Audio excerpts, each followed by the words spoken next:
Hey guys, I wanted to share a really cool story on how to help fix affordability if you're looking to buy a home.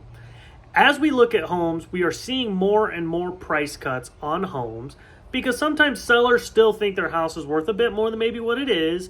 But as long as the comps are there and the house value is going to be there, here's a really cool way on how to help that affordability piece. So I currently have a friend of mine buying a home in Florida, and she was looking at a house that was listed originally at $480,000, but they've dropped the price to $460,000.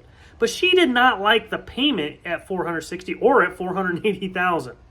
So what we talked about doing is how can we structure the loan to be more effective for what she wants to do, which is have a better cash flow.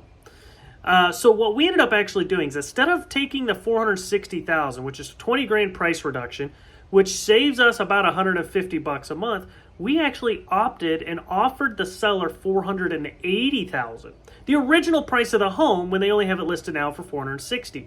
But what we did ask is the seller to cover $20,000 of closing costs, and you heard me right. That's a lot of money. What we did with that $20,000 is we actually bought the interest rate all the way down to somewhere in the mid fives. So we went from sevens to mid fives, so that way we could actually have a better payment. That payment difference is about $460 a month, which is significant. However, one of the first questions we should be asking is, well, we finance more, so our interest is probably, more. But it's not because of how big of a change the interest rate was. We took all that money and put it towards the interest rate. With the interest rate difference, our total interest savings over the full 30 years is $179,000. We save $179,000 in interest by actually financing $20,000 more and buying the interest rate down. That's equivalent to $6,000 in interest savings a year, on top of the $460 payment savings a month. So even if she stays in this home for 3 years, she's making up the money she spent just to get the better payment.